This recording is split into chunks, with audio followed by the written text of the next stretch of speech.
Thanks, Steve. So I'm just going to give a very quick summary before we do our we talk about the parts of the training. So some of the sort of main points about this training, Joanne mentioned some. It's open primarily to people who are interested in pursuing the research fellow opportunity. It's fine to be still in discussions, because the research fellow program itself obviously is a joint decision between the individual and the organization they work for.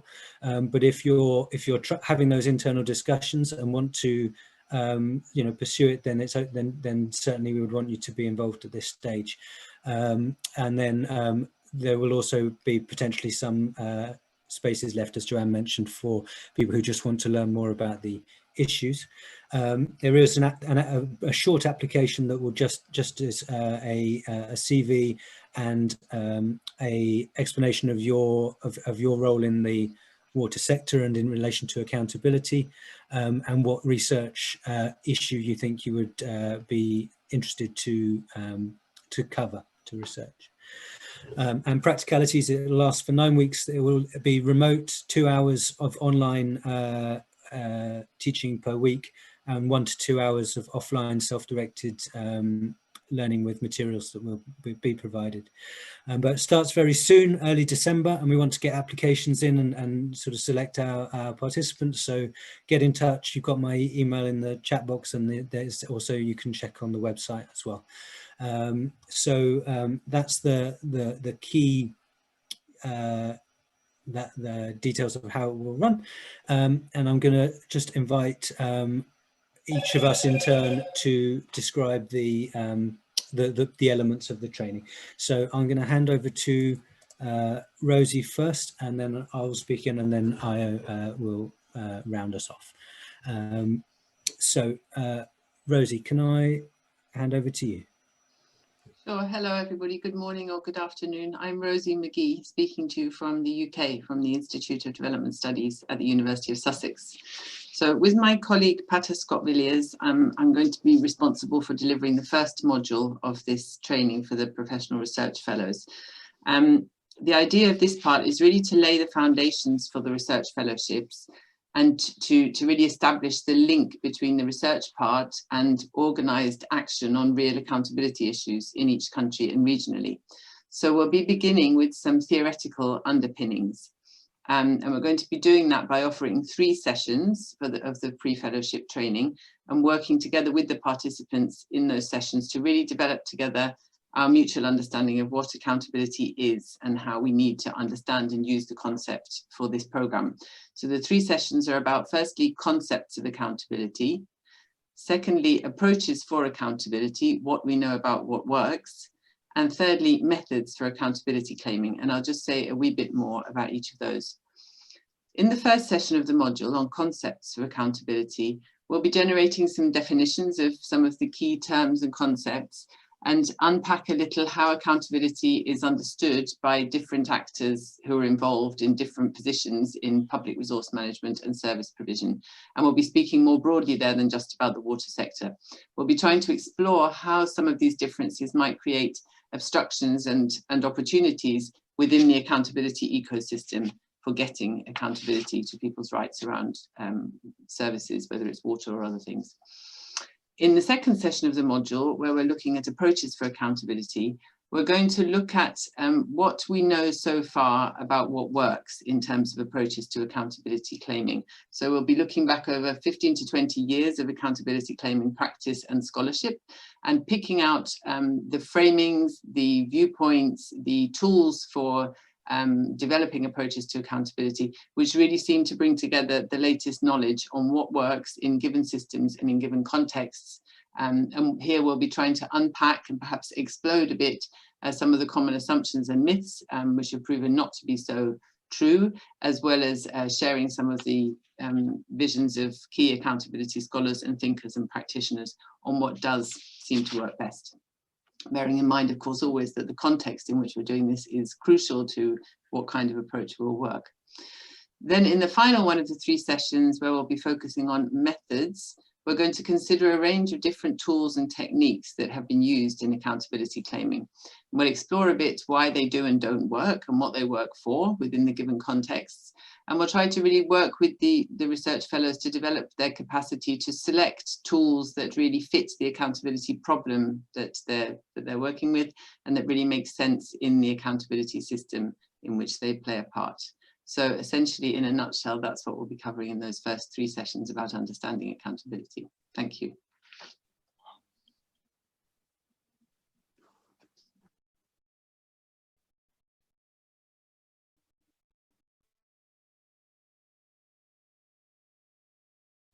Tim, you're on mute. Was going so well.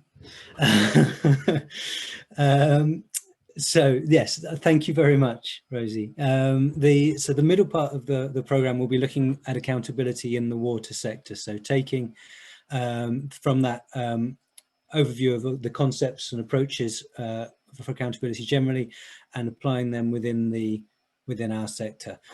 So we'll be drawing on those concepts and relating them in practice. We'll be covering the main actors and structures in accountability in the water sector globally, and in the particular focus countries. We'll be looking at how the participants' work relates to these actors and structures. So if you're bringing, if you're coming to participate from within an NGO or from within a regulator or a utility, your role in the system will be examined and will be brought into the training. There will be a case study session looking at analysing specific water management and service delivery challenges to isolate if and how they relate to accountability. And using that experience and techniques will be used to analyse participants' own context and their priority concerns, and develop a unique research focus for each participant that can be developed into their proposal objective. So the middle section will be taking the sort of theoretical grounding and general understanding, applying that to the participants' own context and concerns, and the skills that are involved in looking at that analytically, to develop a research focus that will support them into developing up a research question as part of their proposal. Aya. Thank you very much, Tim. Good afternoon and good morning, everyone. My name is Ayo Ojebone. I'll be speaking on the 3rd block of the Pre-PRF training, and that is the research methods. We, just like the other blocks, we have 3 weeks devoted to this block.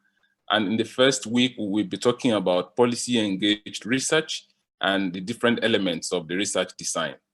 We have it at the back of our mind that participants at the Pre-PRF would be working towards developing a good research proposal, a competitive one, with the aim of being selected for the PRF.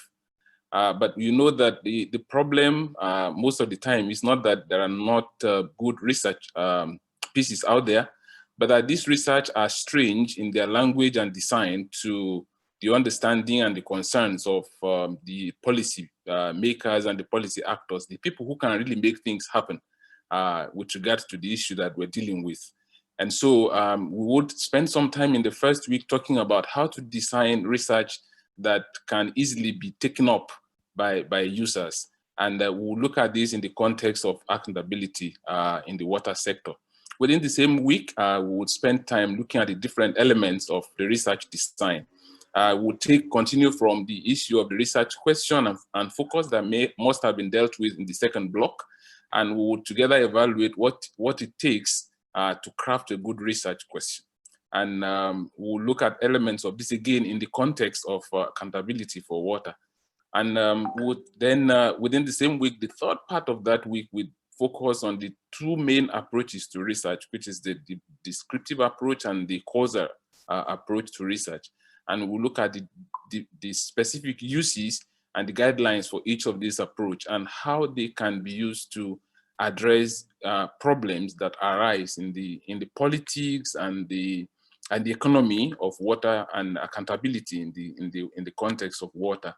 We will then close that week by looking at what we call a basket of methods and attempt to match different research focus and questions with different research methods that can be used to address them. And that is going to close us our activities for the first of the 3 parts of that block. In the second week, we'll be looking at issues of gender and ethics. If I asked you, who is the person who wakes up the earliest to go look for water? It's the woman, isn't it? In most parts of the world, especially in Africa. Who is the person who has to do 3 or 4 kilometers every day to go get a gallon of water? It's the woman. Who is the one who has to be an economist with every drop of water in the house? Is the woman. But you also agree with me that most of the time, research and interventions often do not consider women and women's issues. They are usually not the opinion leaders. They are usually not the people you walk up to when you want to conduct focus group discussions or interviews with key informants. And so we are going to help participants to understand the need to centralize the issue of gender in their research proposal. And so we'll spend half of that week looking at this issue of gender. How do we design a gender-sensitive research in the context of accountability for water? Within the same week, we'll look at the issue of ethics. A number of innovative things are done in the water sector, and these are commendable. But some of them raise important ethical questions, for instance. And we would start by looking at the broad idea of ethics and research ethics generally during that period. We'll look at what they call the science of ethics, so as to give us some kind of grounding in ethics as much as possible within the time available. And again, we'll look at the whole idea of creative research designing that is ethical. Because many times when we design research, we are carried away by the need to be creative. And then we begin to trample on the rights and the privileges, the privacy, and the well-being of people that are involved in all of this research process. In the third and final week of the block that we are involved in, we will be looking at participatory action research. We all know that the issue of research is, the issue of water is everybody's problem. It's everybody's concern. In the opening, Dr. Muganda talked about water and the different levels of access that people have to water. Many of us who are here today have easier access to water than most of the other people on the continent in Africa. You just walk to the kitchen and you turn on the tap and that's it. Others have to do several kilometers before they can get a drop of water. Now, many of our research activities and methods, if we are not careful, may fly above the head of these people who are going through these problems. And so how do we do research in a participatory way? We'll look at the general principles of participatory research in that third week, and then we zero down on one method, which is action research, the specifics of it and the promises it has for doing research on water accountability. Then we are going to go on to look at the basics of ethnographic research. Again, it's not that other methods are not good, but many of us do good survey, I think. But not many of us will boldly begin action research, or not many of us have experience in action research or ethnographic work. So we're going to be devoting a lot of time to these areas. And then in closing that section, maybe I should say in closing that block, we'll be looking at how do we combine methods. We are not looking down on particular methods. We're saying if you combine, for instance, survey and ethnography, you come out with something that is more profound and richer than if you had focused only on survey or only on ethnography. But then combining research has to be guided by principles, by your understanding of the purpose for which you are doing the research. And so we would be looking at these principles and the patterns and that can guide the way we combine research. So this is the overview of the things we'll be doing, the 3-week block that I and my colleagues will be handling. Thank you very much. Thank you very much, Ayo. Great overviews, everybody. And I would just add one more thing about the whole training, which is that obviously the program is designed to skill up people who want to make a proposal for the research fellowship program. But for those whose proposals are not selected, for everybody, those who are selected and those who are not selected, there will be recognition, certificate of achievement in the through the course, and an enormous amount of valuable information, as you've just heard, that will support, that we hope will support you in your work.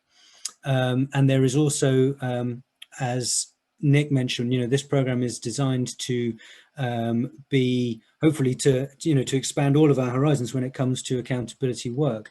And we're hopeful that we will generate, be able to repeat the process, be able to generate new opportunities, and that those people who've completed the training will have subsequent opportunities to engage with us in different ways. And certainly to support the, to form networks and to form the start of the accountability work in each country. So, and with that thought in mind, that concludes the presentations for today. We are exactly on time, which I'm delighted by.